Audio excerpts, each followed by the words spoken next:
گلک بودم دلم دا بهنا تده برپوزم دا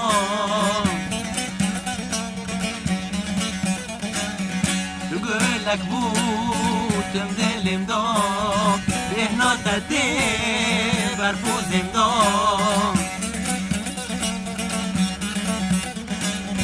خیالات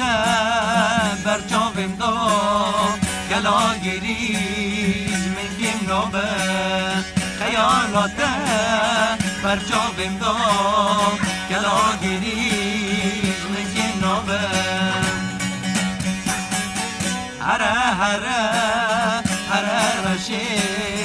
بجنا شیرین به من خوشه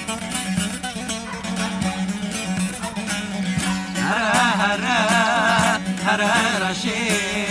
مجنا شیرین به من خوشه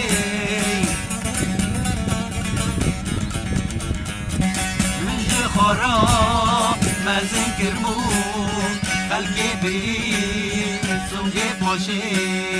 من جه خورا مزن کرمو خلقی برین سنگه پاشه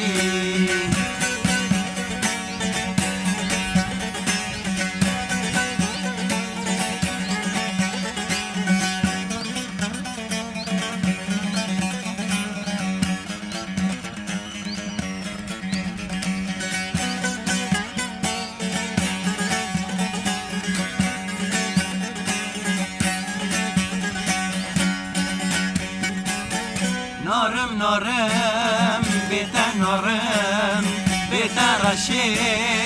شب دیگرم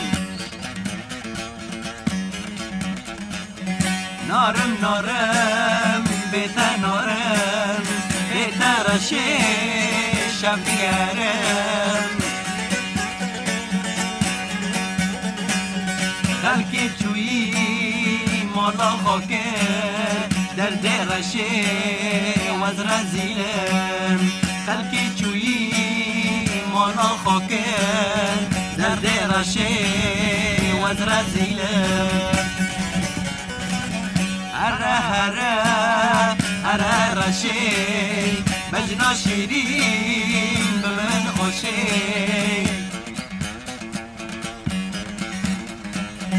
هره هره هره رشه مجنا شیرین به من خوشه